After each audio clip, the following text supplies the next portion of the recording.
ప్రియమైన యూట్యూబ్ శ్రోతలకు అభినందనలు తెలియపరుస్తూ ఈరోజు ఒక వీడియో మీ ముందు ఉంచదలంచుకున్నాము. ఏంటంటే మతోన్మాదాన్ని వీడండి, మతోన్మాదము వీడండి, జ్ఞాననేత్రం తెరవండి, సోదరభావం పెంచండి.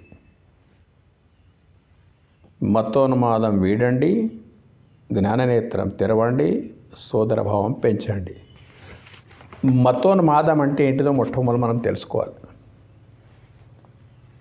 మతము అంటే విశ్వాసం.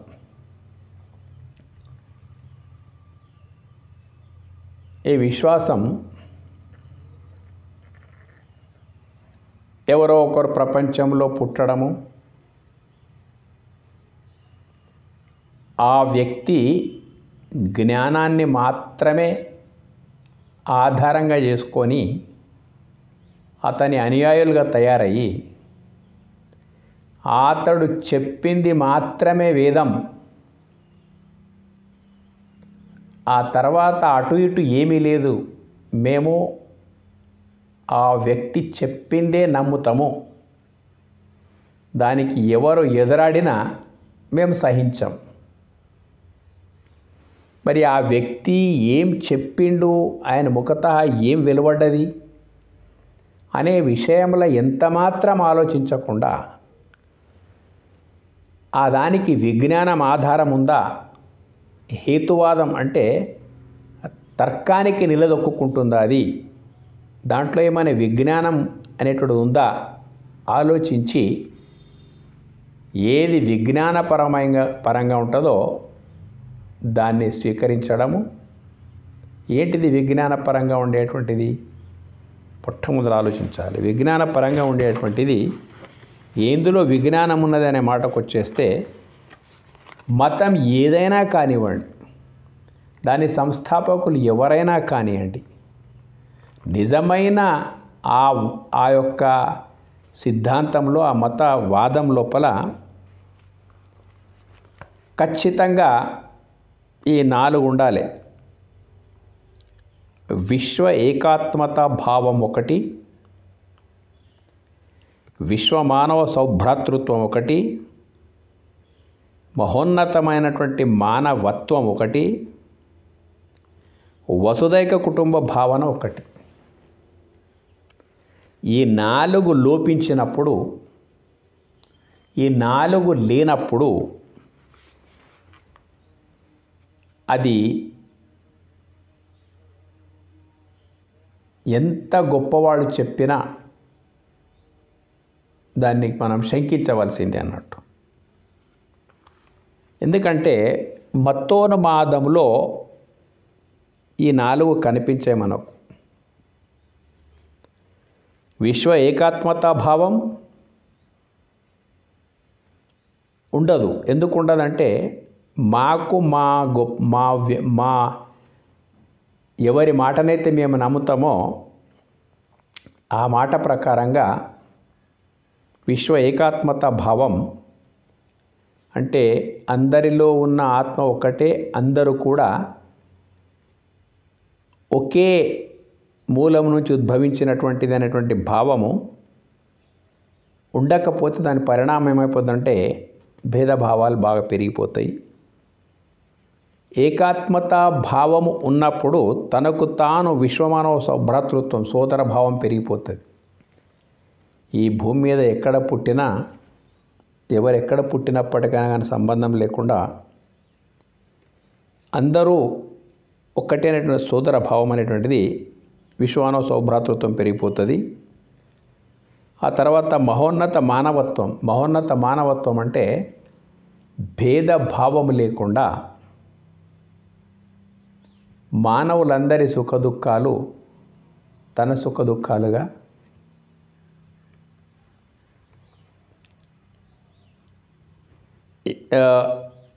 ప్రేమ సౌభ్రాతృత్వాన్ని పెంచుకోవడము. తర్వాత వసుధైక కుటుంబ భావన, ఇది నా దేశం, ఇక్కడ నా రూలు, మరంటే ఇక్కడ నా దేశము, ఇక్కడ మా మతాలు ఏవైతున్నాయో వాటి సిద్ధాంతం ఎక్కడ ఉంటుంది, దీనికి వ్యతిరేకంగా వచ్చినటువంటి వాళ్ళు శిక్షించబడతారు. ఇటువంటి భేదభావాలు ఏవైతున్నాయో ప్రపంచం లోపల నడుస్తూ ఉన్నాయన్నట్టు. వసుధైక కుటుంబ భావన లోపించిపోతుంటుంది అన్నట్టు. ఈ 4 లేనప్పుడు ఎవరైనా కానీ ప్రపంచం లోపల వాళ్ళ విశ్వాసాల లోపల ఈ 4 లోపించినప్పుడు ఆటోమేటిక్ అదేమైపోతుంది, మత్తోన్మాదంగా మారిపోతుంది అన్నట్టు. నా వాడే నాకు సోదరుడు, నా భావజాలాన్ని విశ్వసించేటువంటి వాడే నాకు సోదరుడు. ఆ తర్వాత పాపాత్ములు పుణ్యాత్ములు అనుకుంటా ఏకాత్మత భావము దెబ్బతినిపోతుంది. మానవత్వం అంటే నేనేం ఉపకారం చేయాలన్నా నా భావజాలాన్ని, నేను విశ్వసిస్తున్న సిద్ధాంతాన్ని అంగీకరించేటువంటి వానికే నేను లాభం చేకూరుస్తా. ఇటువంటి భావనలు వసుధైక కుటుంబ భావన. ఇది ఎట్లుంటుందంటే వసుధ అంతా ఒకే కుటుంబంగా అప్పుడు నేను భావిస్తా. ఎప్పుడంటే ఏ సిద్ధాంతాన్ని నేను నమ్ముతున్నానో, ఎవరి విశ్వాసాలను నేను నమ్ముతున్నానో ఆ విశ్వాసాలే మొత్తం విశ్వ మానవులందరూ కూడా ఆ విశ్వాస బద్ధులైపోతే అప్పుడు నాకు అది వసుధైక కుటుంబము అనేటువంటి విశ్వాసం నాకు ఉంటుంది, లేకపోతే ఉండదు. ఇటువంటి అవలక్షణాలు అన్నీ ఏవైతున్నాయి కదా, లేకపోతే అది మత్తోన్మాదంగా మారిపోవడానికి అవకాశం ఉందన్నట్టు. ఎందుకు మారుతుంది? ఆ మత్తోన్మాదాన్ని పెంచుకునేటువంటి వ్యక్తులు ఎవరైతే ఉంటారో వాళ్ళు జ్ఞాననేత్రంకు చాలా దూరం ఉంటారు అన్నట్టు. ఏమిటి జ్ఞాననేత్రం అనే భావంకి వచ్చేస్తే ఈ దేహాన్ని ప్రకాశింపజేస్తున్న ప్రత్యక్ష ప్రమాణం అన్నట్టు. ఈ దేహాన్ని ప్రకాశింపజేస్తున్న దివ్య చైతన్యమే యావత్ విశ్వాన్ని కూడా ప్రకాశింపజేస్తుంది. ఫస్ట్ పాయింట్ ఇది, జ్ఞానం యొక్క బీజం అన్నట్టు. దేహాన్ని ప్రకాశింపజేస్తున్న దివ్య చైతన్యం ఏతుందో అదే యావత్ విశ్వాన్ని ప్రకాశింపజేస్తున్నది. దీనికి ఒక చిన్న ఎగ్జాంపుల్. ఖాళీ కుండలో శూన్యం ఉన్నది, ఖాళీ కమరలో కూడా ఒక ఇంటి లోపల కూడా శూన్యం ఉన్నది. దానికి ఘటాకాశం అన్నాము, మఠాకాశం అన్నాము, పేర్లు వేరైపోయినాయి. అట్లాగే దేహాన్ని ప్రకాశింపజేస్తున్నందుకు దానికి జీవం అన్నాము, విశ్వాన్ని ప్రకాశింపజేస్తున్నందుకు దానికి మహాశక్తి అన్నాం అన్నట్టు. కానీ రెండింటిని ప్రకాశింపజేస్తున్నది ఒకటే. ఈ విషయం మనం తెలుసుకోవాల్సి వస్తున్నట్టు మొత్తం మీద. ఎందుకంటే ప్రపంచం లోపల ఉన్నటువంటి మనం ఆలోచించడానికి ఊకుంటే మూడు. ఒకటి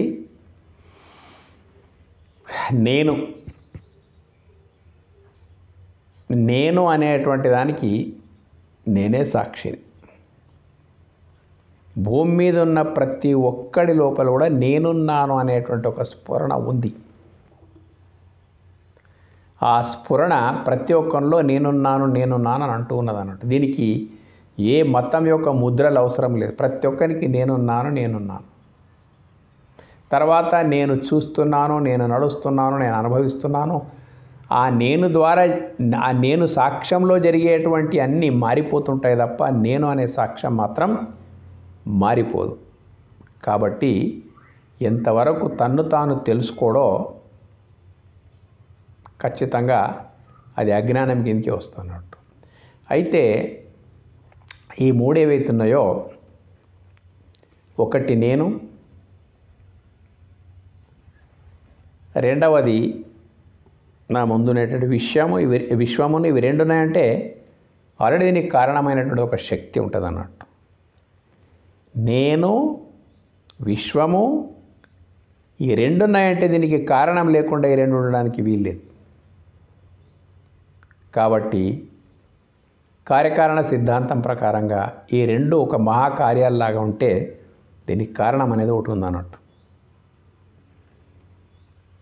ఆ కారణముతో నాకు ఏంటి సంబంధము, ఆ కారణముతో విశ్వానికి ఏంటి సంబంధం, ఇది ప్రతి ఒక్కరు తెలుసుకోవాల్సిన అవసరం ఉన్నదన్నట్టు.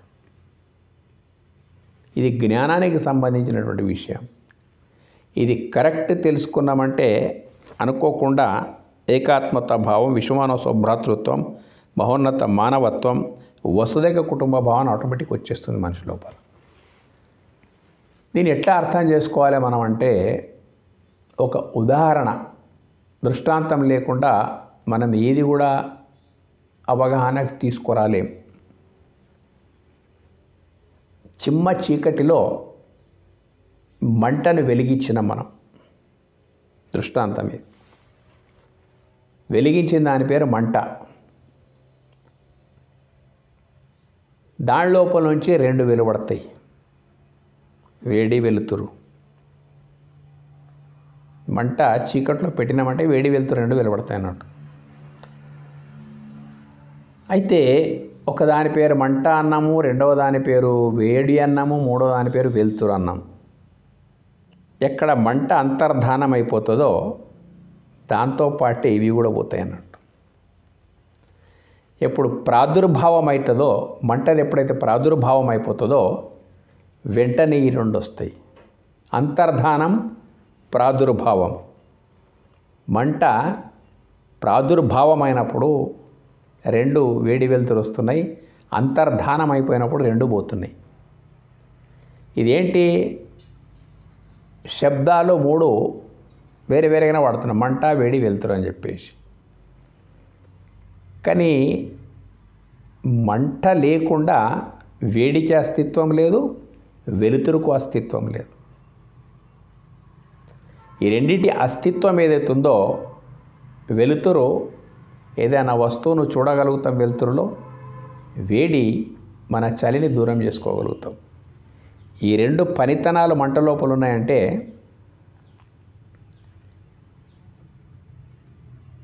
మనకు ఈ రెండింటి యొక్క ఉనికి మంట ఉంటేనే ఉన్నది, లేకపోతే లేదు, ఊహించలేం. అంటే మంట యొక్క స్వభావమే వేడి వెలుతురు ఎట్లాగో,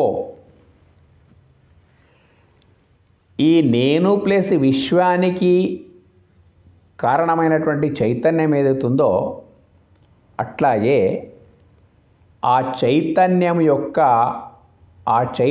యొక్క స్వభావమే నేను, ఈ విశ్వం. అవిభాజ్యం అన్నట్టు. మంటను వేడిని వెలుతురు విడదీయలేము. చైతన్యం నుంచి చైతన్యం, ఈ నాకు ప్లస్ విశ్వానికి కారణమైన చైతన్యం ఏదైతుందో ఆ చైతన్యం నుండి నన్ను వేరు చేయలేవు, ఈ విశ్వాన్ని కూడా, విశ్వశక్తిని కూడా వేరు చేయలేవు నువ్వు మొత్తం. మంట ఉంటేనే రెండిటికి అస్తిత్వం ఉన్నది. మంట అంతర్ధానం అయిపోతే రెండు ఎట్లా అంతర్ధానం అయిపోతాయో, చైతన్యమే నాలో నేనై ఉన్నది, చైతన్యమే విరాట్ విశ్వాన్ని ప్రకాశింపజేస్తూ ఉన్నది అన్నట్టు. ఈ రెండింటి యొక్క అస్తిత్వమే చైతన్యం. ఎందుకు రెండింటి యొక్క అస్తిత్వం అంటే, చైతన్యం యొక్క స్వభావమే జీవజగత్తులు అన్నట్టు. ఈ రకంగా ప్రపంచం లోపల స్వాభావికంగా ఈ సిద్ధాంతం అన్నట్టు. ఒకవేళ మనము ఈ సత్యాన్ని తెలుసుకొని స్వాభావికంగా ఈ సత్యాన్ని ఎప్పుడైతే తెలుసుకుంటామో మనము, ఈ జ్ఞానానుభవం యొక్క పరిణామం ఏంటిదంటే ఏకాత్మత.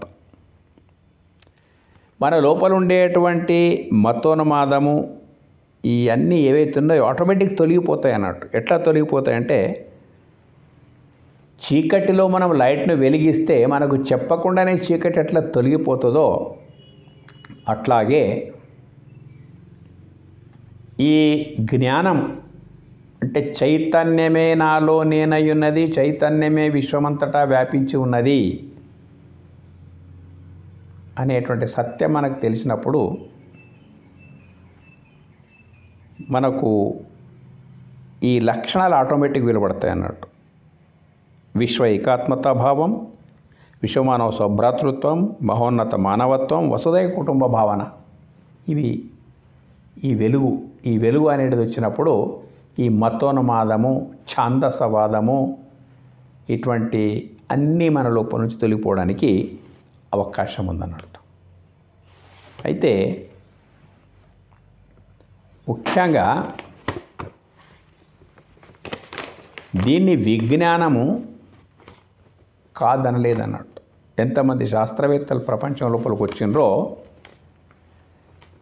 ఈ రకంగా ఈ అనంత విశ్వం ఉన్నది, నాలో నేనై ఉన్నటువంటిది ఉన్నది, అనంత విశ్వం ఉన్నది, దీనికి మూల కారణం ఒకటి ఉన్నది, ఆ కారణమే కార్యరూపం లోపల భాషిస్తున్నది అనేటువంటి సత్యాన్ని కాదనలేక దీని వెనుకున్న అఖండ పరిపూర్ణ చైతన్యాన్ని ఏమని నిరూపించాలో తోచక భౌతిక విజ్ఞానవాదులు, శాస్త్రవేత్తలంతా మౌనంగానే అంతమైపోయిన లోపల నుంచి. అర్థం ఏంటిదంటే దీన్ని ప్రకృతి లోపలుండేటువంటి శక్తులను తన జ్ఞానము ద్వారా వెలికి తీసినటువంటి వాళ్ళు శాస్త్రవేత్తలు. తన లోపల ఉండేటువంటి జ్ఞానం ద్వారా ప్రకృతి లోపల ఉండే శక్తులనంతా బయటికి తెచ్చిండ్రు. అవే మనం ఇప్పుడు అనుభవిస్తూ ఉన్నటువంటి. కానీ ఆ శక్తి ఏదైతే ఉందో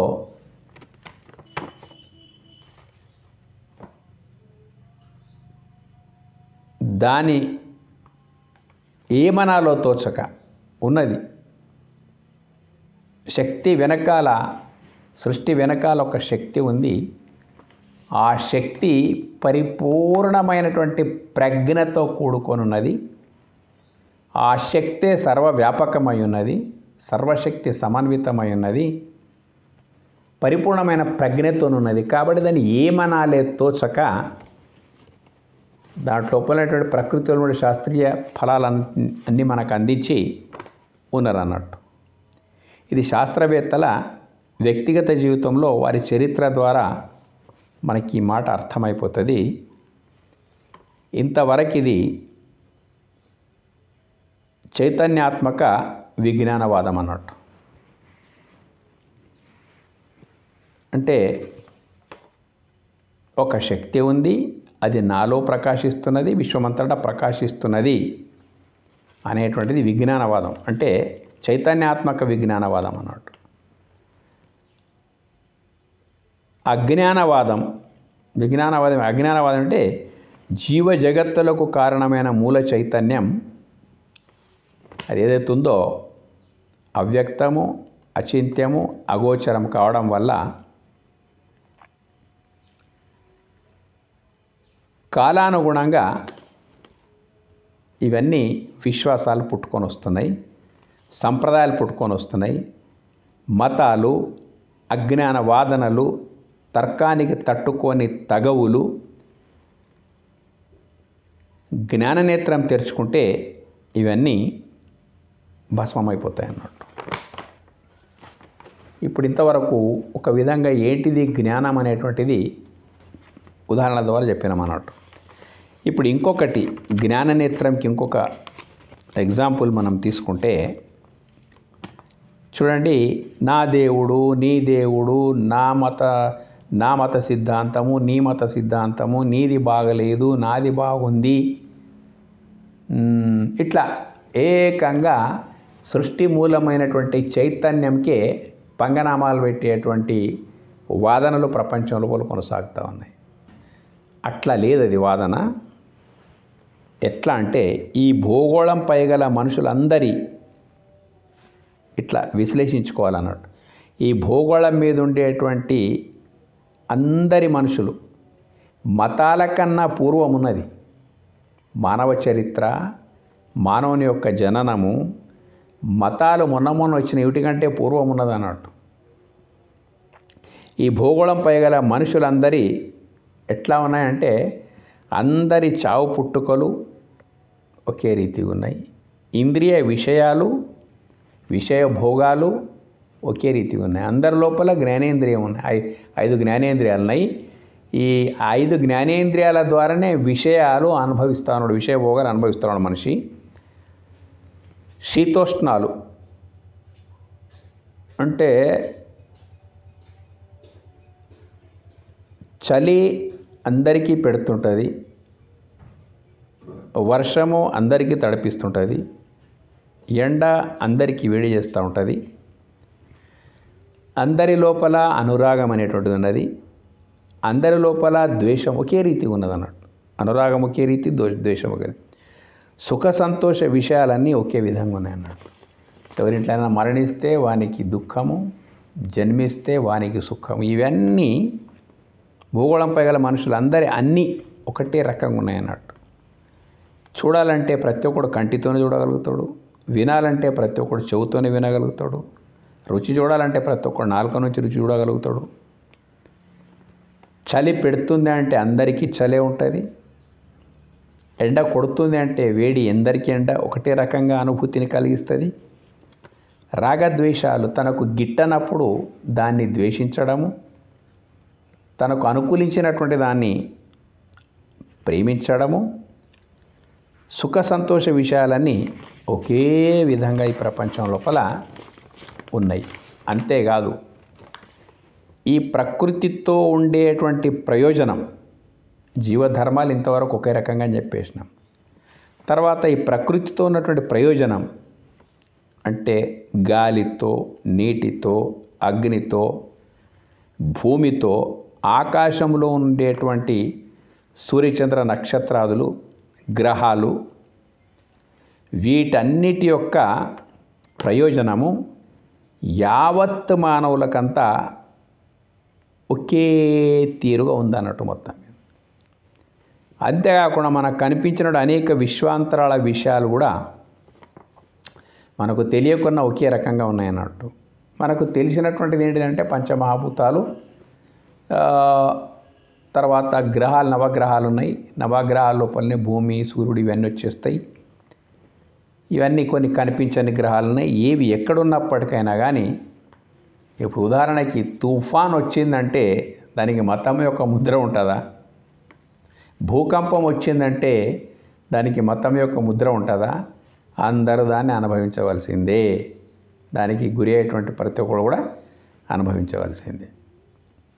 అట్లాగే ఈ ప్రకృతి యొక్క ప్రయోజనము లేదా ప్రకృతి యొక్క ఉత్పాతము అన్నీ కూడా అందరు భూగోళం మీద ఉన్న మానవులందరికీ ఒకే రకంగా వర్తిస్తాయి అన్నట్టు, ఒకే తీరున్నాయి.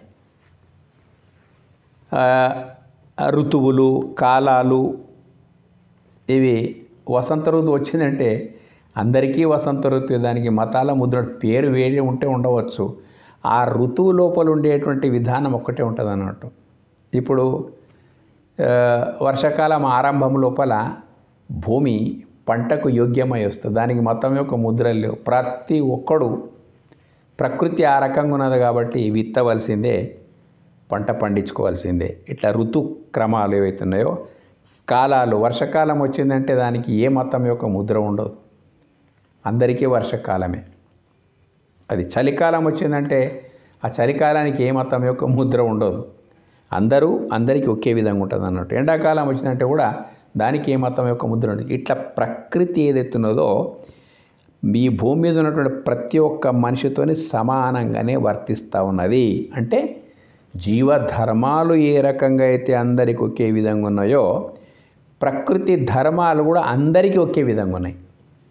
ఓకే, ఇప్పుడు ఈ రెంటికి కారణమైనటువంటి ఏ చైతన్యం ఉందో, ఈ రెండు ఉన్నాయంటే దీనికి కారణం లేకుండా ఉండదు అన్నట్టు. ఈ రెండిటికి కారణమైనటువంటి ఏ చైతన్యం ఉందో దాన్ని ఎవరు ఏ పేరు పెట్టి పిలుచుకున్నా చైతన్య స్వభావమైనటువంటి జీవజగత్తుల యొక్క ధర్మము ఏ రకంగా ఒక్కటి ఉందో అదే రీతిగా ఏది అన్నిటికీ మూల కారణమైన చైతన్యం ఉందో ఆ చైతన్యం యొక్క స్వరూప స్వభావము, దాని యొక్క ఉనికి, దాని యొక్క పరిణామము కూడా అందరికీ ఒకే రీతి ఉంటుంది అన్నట్టు. ఎవడైనా మతవాది వచ్చి ఈ ఎండాకాలం చలికాలంగా మారాలంటే మారది. అది ఎండాకాలం అనుభవించవలసిందేను. నీవన్నట్టు కాలం మారడానికి వీల్లేదు. నీవన్నట్టు సూర్యుడు ఎక్కడో పశ్చిమానికి ఉదయించడానికి వీల్లేదు. ఎవరి వల్ల కూడా కాదన్నట్టు. అంటే జీవధర్మాలు ప్రకృతి ధర్మాలు రెండు ఒకే విధంగా ఎట్లయితున్నాయో వీటికి కారణమైనటువంటి చైతన్యం యొక్క ధర్మము కూడా ఒకటే అయింది. అయితే అది అనుమాన ప్రమాణం కావడం వల్ల జరుగుతుంది ఏంటిదంటే, అనుమాన ప్రమాణం కావడం వల్ల ఎవడు ఏమో మాట్లాడుతున్నాడు దాని గురించి, ఎవరో ఒకరు వచ్చిండ్రు నాకు చైతన్యం గురించి ఇట్లా చెప్పినరు, నేను దాన్నే నమ్ముతా, ఇంకా వేరే దాన్ని నేను నమ్మా, నువ్వు వేరేవాడు చెప్పేటువంటిది నాకు విరుద్ధమైనటువంటిది, ఇవన్నీ వాద వివాదాలు ఏవైతున్నాయి కదా. ఎందుకు అబద్ధం ఈ వాద వివాదాలనంటే, జీవధర్మాలు ఒకే రకంగా ఉన్నాయి, ప్రకృతి ధర్మం ఒకే రకంగా ఉన్నప్పుడు ఈ రెంటికి కారణమైనటువంటి ఏదైతే శక్తి ఉన్నదో, చైతన్యం ఉన్నదో, దాని ధర్మము కూడా ఒకే రీతిగా ఉంటుంది. దాని ధర్మం కూడా ఒకే రీతిగా ఉంటుంది. అది అందరికీ అది ఒకే రీతిగా వర్తిస్తుంది. దాని మీద గుత్తాధిపత్యం చెలాయించడానికి పోయి దానికి నీకుండే సంబంధం విషయాన్ని తారుమారు చేసి పడేసి, సృష్టికి దానికి ఉండే సంబంధం యొక్క విషయాన్ని కూడా తారుమారు చేసి పడేసి, ఈ జీవజగత్తులు ఆ చైతన్యం యొక్క స్వభావము అనేటువంటిది మర్చిపోయి, ఇంతవరకు మనం చెప్పినాం కదా, అగ్ని వేడి వెలుతురు ఎట్లయితే చెప్పేసినామో, చైతన్యము జీవుడు జగత్తు, ఈ ఊడు కూడా చైతన్యం ఉంటే అగ్ని ఉంటేనే వేడి వెలుతురుకి ఎట్లా ఉనికి ఉందో, అగ్ని లేకపోతే వేడి వెలుతురు ఎట్లయితే లేవో, అంటే దాని యొక్క స్వభావం అయి ఉన్నాయి అన్నట్టు. అదే రీతిగా జీవ జగత్తులు కూడా ఆ చైతన్యం యొక్క స్వభావం ఉన్నాయి, ఆ మూలశక్తి యొక్క స్వభావం అయి ఉన్నాయి. కాకపోతే అనుమాన ప్రమాణం కావచ్చు. అనుమాన ప్రమాణం ఉందని చెప్పేసి ఎవరికి వాళ్ళు ఇష్టం వచ్చినట్టు దాని గురించి మాట్లాడడము, ఇది ఎవరి ఇష్టం వచ్చినట్లు వాళ్ళు మాట్లాడడం అంటే వాళ్ళు ఆడడం లేదు. ఎవరో ఒక వ్యక్తి ప్రపంచం లోపల నుంచి దాని గురించి ఏదైతే దుకాణం తెరుచుకొని కూక్కున్నాడో అదే మన మైండ్లోకి రావడము చాలా బాగుంది. మైండ్లో వస్తే పర్వాలేదు, కానీ ఏకత్వానికి భంగం కలగకూడదు. ఎట్లయితే జీవజగతుల ధర్మం ఒకటి ఉందో ఎవరు చెప్పినా పర్వాలేదు, ఆ చైతన్యం యొక్క ధర్మం అందరికి ఒకే రీతిగా వర్తించేటువంటి విధంగా చెప్తే అది నిజమైన మతం అన్నట్టు. దాన్ని అనుసరించవలసింది. ఎందుకు నిజమైన మతం అంటే, వాస్తవంగా జీవ జగత్తుల యొక్క ధర్మాలు ఉన్నట్టే ఆ దాని ధర్మం కూడా అందరికి ఒకటే ఉన్నదని ఎప్పుడైతే మనం మాట్లాడతామో అక్కడ ఆటోమేటిక్ మనకు ఏకాత్మత భావం, విశ్వమానవ సౌభ్రాతృత్వము, వసుదైక కుటుంబ భావన, మహోన్నత మానవీయ విలువలు ఏవైతున్నాయి కదా, ఆటోమేటిక్ అక్కడ ఉదయించడానికి అవకాశం ఉందన్నట్టు. కాబట్టి అభ్యంతరం లేదు. కానీ ఈ భూమి మీద ఎవరైనా రానివ్వండి, ఎప్పుడైనా రానివ్వండి, ఆ మూల చైతన్యం గురించి వ్యక్తిగత అభిప్రాయాన్ని అంటగట్టి అట్లా కాదు ఇట్లాగే ఉంటుంది, వాళ్ళు వేరే అంటున్నారు, వీళ్ళు వేరే ఎట్లా ఉంటుంది అది నాకు చెప్పండి మీరు. మొత్తం మీద మూల చైతన్య ధర్మం కూడా అందరికి ఒకే రకంగా ఉంటుంది అన్నట్టు. ఒకే రకంగా ఉంది అంటే పర్వాలేదు, అక్కడ సౌభ్రాతృత్వం దెబ్బతిన్నది. కానీ దాని యొక్క మూల స్వరూప స్వభావానికి తన బుద్ధిని జోడించి ఇట్లా ఉంటుండొచ్చు అని తాను ఒక నిర్ధారణకు వచ్చేసి అది తర్కానికి తట్టుకొని అందరికీ ఒకే రీతిగా వర్తించని ఒక భావజాలాన్ని ఎప్పుడైతే మనం ప్రచారం చేస్తూ ఉంటామో ఎవరైనా కానీ, అప్పుడు ప్రపంచం లోపల జనం ఏంటిదంటే ఏ ఒక్క గొప్ప మనిషి ప్రపంచం లోపలికి వచ్చిందంటే గుడ్డిగా మొట్టమొదలైతే మనం అనుసరిస్తాం. అనుసరించిన తర్వాత ఆ భావం దృఢమైపోతుంది. ఆ భావం దృఢమైనప్పుడు ఇంకోని దర్శనం వేరే ఉంటుంది, వాళ్ళ దర్శనం వాళ్ళ భావజాలం వేరే ఉంటుంది, వీళ్ళ భావజాలం వేరే ఉంటుంది. అట్లా వేరే ఉండడానికి వీల్లేదు. ఎవరు వచ్చి దర్శించినా ఆ మూల చైతన్యం యొక్క ధర్మం ఒకటే ఉండాలన్నట్టు. ఎందుకు ఒకటే ఉండాలి? జీవధర్మాలు ఒకటి ఉన్నాయి, ప్రకృతి ధర్మం ఒకటి ఉన్నది అన్నప్పుడు ఈ రెండింటికి కారణమైనటువంటి చైతన్యం యొక్క ధర్మం కూడా ఒకే రకంగా ఉండాలి. దాని స్వభావం ఒకటే రకంగా ఉండాలి. మన వాదన దానికి అనుకూలంగానే ఉండాలి. అప్పుడే సౌభ్రాతృత్వం పెరగడానికి అవకాశం ఉంది. సౌభ్రాతృత్వం దెబ్బతింటుంది అంటే అనుమాన ప్రమాణమైనటువంటి మూల చైతన్యం విషయంకు మన బుద్ధిని జోడించి మనకి ఎంత అర్థమవుతుందో అంతే అర్థం చేసుకొని అమాయక ప్రజలను కూడా ఆ రకంగా మోటివేట్ చేయడము, తనదంటూ ఒకటి తయారు చేసుకోవడము, ఇటువంటి ఈర్ష్యా ద్వేష భావాలను ద్వేష భావాలు పెరిగే విధంగా మనం ఒక భావజాలాన్ని తయారు చేయడం ఏదైతుందో దీంతో ఏమైపోతుంది? మతోన్మాదం పెరిగిపోతుంది అన్నట్టు. అందుకే మూల చైతన్యం కూడా అందరికి ఒకటే రకంగా ఉంటుంది అనేటువంటిది నిర్ధారణ చేసుకునేందుకు కొరకు జీవధర్మాలు ప్లస్ ప్రకృతి ధర్మాలను మనం ప్రామాణికంగా తీసుకోవాల్సిన అవసరం ఉందన్నట్టు. కాబట్టి మూల చైతన్యం విషయం లోపల స్వంత భావజాలాన్ని జోడించి సామాన్యులను గందరగోళ పరిస్థితి లోపల తీసుకుపోయేటువంటిది ఎంత గొప్పవాడి ప్రపంచం లోపల చెప్పినప్పటికైనా కానీ అది విశ్వసించదగినటువంటిది కాదు. దేవుడంటేనే ఆ మూల చైతన్యంకు ఏమైనా పేరు పెట్టుకోండి, ఏం పేరు పెట్టుకున్నా ఒకే రకంగా అందరికీ వర్తిస్తుంది అన్నట్టు. ఇప్పుడు ఆ మూల చైతన్యం యొక్క జ్ఞానం మనకు సరిగ్గా అందిందంటే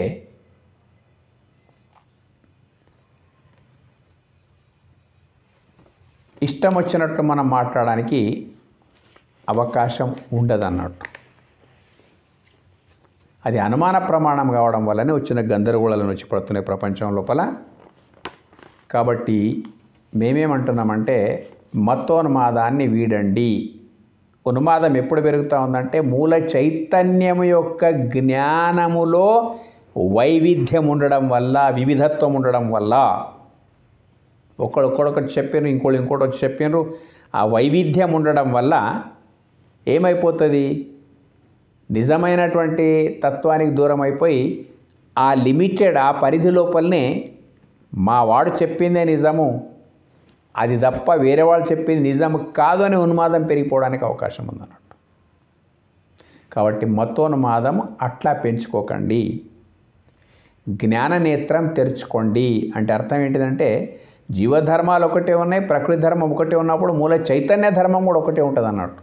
దానికి ఎవడు ఏం పేరు పెట్టినా కానీ ఆ చైతన్య ధర్మం కూడా ఒకటే ఉంటుంది. దాని ప్రకారంగానే మనకు ప్రపంచం లోపల దొరకవలసిందంతా దొరుకుతుంది అన్నట్టు. జ్ఞాననేత్రం తెరవండి, సోదర భావాన్ని పెంపొందించండి. జ్ఞాననేత్రం తెలుసుకుంటే ఆటోమేటిక్ సోదర భావం పెరిగిపోతుంది అన్నట్టు. ఎట్లా పెరిగిపోతుందో వాళ్ళు చెప్పేసినాం. చీకటిలో లైట్ను వెలిగించినప్పుడు చీకటి నీకు చెప్పకుండా ఎట్లా వెళ్ళిపోతుందో మూల చైతన్యం యొక్క జ్ఞానం ఏదైతుందో ఆ మూల చైతన్యం పరిపూర్ణమైనటువంటిది ఉన్నదన్నట్టు. దాని అనుభవం నీకు ఎప్పుడైతే వస్తుందో ఆటోమేటిక్ నీ లోపల ఉండే సంకుచిత స్వభావము, ఈ ఉన్మాదం అంతా తనకు తాను తొలగిపోవడానికి అవకాశం ఉంది. అందుకే ఆ మూల చైతన్యం యొక్క స్వభావానికి, ఆ మూల చైతన్యం యొక్క తత్వానికి స్వంత భావజాలాన్ని అతికించవద్దు. అంటే ఇప్పుడు క్లియర్గా అర్థం కావాలంటే ఆ మూల చైతన్యము ఎట్లా ఉందో దానికే దేవుడు అన్నారు, ఏమో అన్నారు, ఎక్కడెక్కడ అన్నారు. మొత్తం మీద ఎవరు ఎన్ని పేర్లు పెట్టుకున్నప్పటికైనా కానీ పర్వాలేదు. దాహాన్ని తీర్చేటువంటి జలం ఏదైతుందో ఏ భాష లోపల దానికి ఏం పేరు పెట్టుకున్నప్పటికైనా కానీ దాహాన్ని తీర్చే స్వభావం దానికి ఉంది. నీటికి ఎట్లయితే అందరికీ ఒకే రకంగా వర్తించే స్వభావం ఉన్నదో, భాషలు ఏమైనా ఉన్నప్పటికైనా కానీ అదే రీతిగా ఆ మూల చైతన్యానికి ఎవరు ఏం పేరు పెట్టుకున్నప్పటికైనా కానీ దాని స్వభావం లోపల దాని యొక్క ఉనికికి మన స్వంత భావజాలాన్ని జోడించవద్దు. అనుమాన ప్రమాణం కాబట్టి ఆ మూల చైతన్యం ఎట్లా ఉందో అట్లాగే కష్టపడి తెలుసుకొని దాని అనుభవం లోపలికి మనం వెళ్ళిపోవాలి. ఏకాత్మత దృష్టి అనుభవం లోపల మనం వెళ్ళిపోతాం అన్నట్టు. ఇంకా కొందరు ఏం చేస్తారంటే ఆ మూల చైతన్యముకు తన భావజాలాన్ని జోడించి తనకు అర్థమైనటువంటి రీతి లోపలనే మూల చైతన్యం యొక్క స్వభావాన్ని ప్రతిపాదించడము, జనంపై రుద్దడము. ఏమీ తెలియనటువంటి జనము ఆ రుద్దిన వారిపై ఉండేటువంటి విశ్వాస ప్రాతిపాదికన ఉన్మాదులుగా మారిపోవడానికి అవకాశం ఉందన్నట్టు. కాబట్టి మూల చైతన్యం ఎట్లా ఉందో అట్లాగే తెలుసుకుంటే సౌభ్రాతృత్వం పెరిగిపోతుంది, వసుదైక కుటుంబ భావన పెరిగిపోతుంది అన్నట్టు. అట్లా కాకుండా మూల చైతన్యము ఎట్లేంటికుంటేనే నాకు గిట్ల అర్థమైంది, ఆ మూల చైతన్యంకు దాని స్వభావం గిట్లా ఉంటుంది, అది ఇట్లా వర్తిస్తుంది అట్లా వర్తిస్తుంది అని చెప్పేస్తే అటువంటి భావజాలాన్ని అతికించి మూల చైతన్యాన్ని ప్రతిపాదించడం వల్ల ఏమైపోతుందంటే ఒక విశ్వాసంగా ఏర్పడి ఆ విశ్వాసం యొక్క ఉన్మాదం పెరిగిపోవడానికి అవకాశం. కాబట్టి మా అసలైన విజ్ఞప్తి ఏంటిదంటే జీవధర్మాలు తెలుసుకున్నా తెలుసుకోకపోయినా ఒకటే రకంగా ఉన్నాయి, ప్రకృతి ధర్మము తెలుసుకున్నా తెలుసుకోకపోయినా ఒకటే రకంగా ఉన్నది. ఈ రెంటికి కారణమైనటువంటిది ఏదైతే తత్వం ఉందో దానికి ఎవరు ఏమన్నానండి, దాని యొక్క స్వరూప స్వభావం కూడా దాని యొక్క లక్షణాలన్నీ కూడా ఒకే రకంగా ఉంటాయి అనేటువంటి సత్యం కూడా తెలుసుకున్న నాడు మతోన్మాదం అంతరించిపోతుంది. జ్ఞాననేత్రం తెరుచుకుంటే ఆ మతోన్మాదం అంతరించిపోతుంది, సోదర భావం తనకు తాను పెరిగిపోతుంది.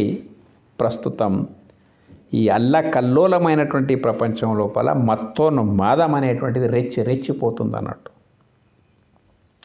ఒక మతానికి ఘర్షణ సరే పర్వాలేదు, మతాలకి మధ్యలో ఘర్షణ ఉంటే పర్వాలేదు, కానీ ఒకే మతం లోపల కూడా ఒకే సిద్ధాంతం లోపల కూడా నాది గొప్ప నీది గొప్ప, ఆ మతం నాకు కరెక్ట్ అర్థమైందని ఒకడు, ఆ మతం నాకే కరెక్ట్ అర్థమైందని ఇంకొకడు, ఈ మతాల అంతర్గతంగా కూడా అజ్ఞాన కారణంగా ఘర్షణలు ఏర్పడతా ఉన్నాయి.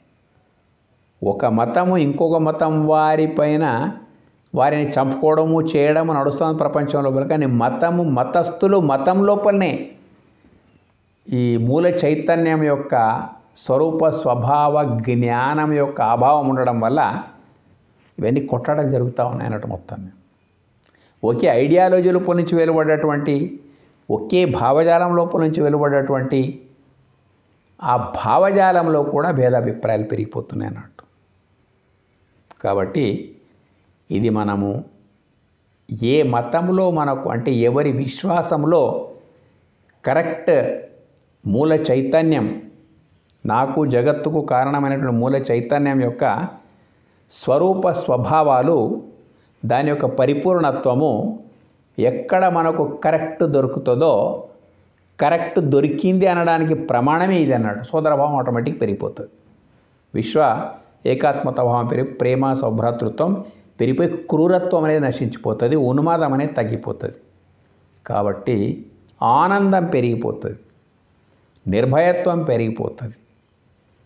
ఆ దేవుని విషయం అంటేనే భయం కాదు పెరిగేది, భయము పటాపంచలమైపోయి పరమ ఆనందం మన లోపల పెరగాలన్నట్టు.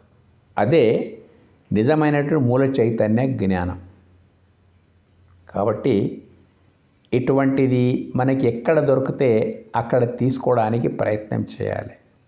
నా మతం ఇది, నీ మతం ఇది, అరే ఆ మూల చైతన్యం యొక్క జ్ఞాన అనుభవము, ఆనందకరమైనటువంటి అనుభవం నీకు ఎక్కడ లభిస్తే అక్కడ తీసుకో. కానీ ఈ నాది గొప్ప నీది గొప్ప అనేటువంటి ఈ గొప్పల నుంచి బయటపడాలి మనిషి. ఏది గొప్ప కాదు, అందరి లోపల ఉండేటువంటి చైతన్యం సమానంగా ఉంది. ఒక వృక్షానికి ఒక బీజం మనం భూమి లోపల వేస్తే వృక్షం అయిపోతుంది. అది వృక్షం అయిపోయిన తర్వాత ఆ బీజమే ప్రతి వృక్షం లోపల ప్రతి బీజంగా మారిపోతుంది. ప్రతి బీజం యొక్క పునరుత్పాదక సామర్థ్యం అంతే అయిపోతుంది అది మొత్తం. అట్లాగే ఈ నీ లోపల ఉండేటువంటి చైతన్యమే ఏదైతే నీ లోపల ఉందో అదే అందరి లోపల సమానంగా ఉంది అన్నప్పుడు ఆటోమేటిక్ సౌభ్రాతృత్వం పెరిగిపోతుంది అన్నట్టు. ఈ కల్లోలాలకు, ఈ వైషమ్యాలకు, ఈ ఉన్మాదానికి, పిచ్చి పిచ్చి మాటలకు కారణం ఏంటిదంటే రెండు మాత్రం అర్థమైన ఈ జీవధర్మాలు ఒకటేరా నాయన, ప్రకృతి ధర్మం ఒకటే నాయన, రెండు మాత్రం అర్థమైనవి. అట్లాగే మూల చైతన్య ధర్మం కూడా ఒకటే ఉన్నదనేటువంటి విషయము అర్థం చేసుకున్న నాడు మిగిలేది ఆనందమే, పరమానందమే. అప్పుడే ఈ మతోన్మాదం తగ్గిపోతుంది. తగ్గించుకోండి, జ్ఞాననేత్రం తెరుచుకోండి. ఈ వీడియో మీకు నచ్చితే సబ్స్క్రైబ్ చేయండి. మా ఉద్దేశం ఏంటిదంటే అత్యంత ప్రమాదకరంగా విజృంభిస్తున్నటువంటి ఏదైనా ఒక వికృతం ఉంది అంటే అది మతోన్మాదమే. ఇది ఇప్పుడు కాదు, చాలా కాలం నుంచి ఉంది. ఈ ఉన్మాదం లోపల నుంచి బయటపడాలనేది మా ఉద్దేశం. మాకు దొరికిన డాక్టరేట్ గౌరవ డాక్టరేట్ కూడా మత సామరస్యం విషయం లోపలనే లభించింది. మత సామరస్యం కలగాలనంటే, మత సామరస్యం మనకు లభించాలంటే, మత సామరస్యం నెలకొనాలంటే సమాజం లోపల జీవ జగత్తులకు ఆధారమైనటువంటి మూల చైతన్యం యొక్క సమ్యక్ జ్ఞానం ఏదైతుందో ప్రతి ఒక్కరికి అర్థమైన నాడు అది సాధ్యం. కాబట్టి ఇలాంటి ప్రచారాలు మేము చేస్తూ ఉన్నాం. ధన్యవాదాలు.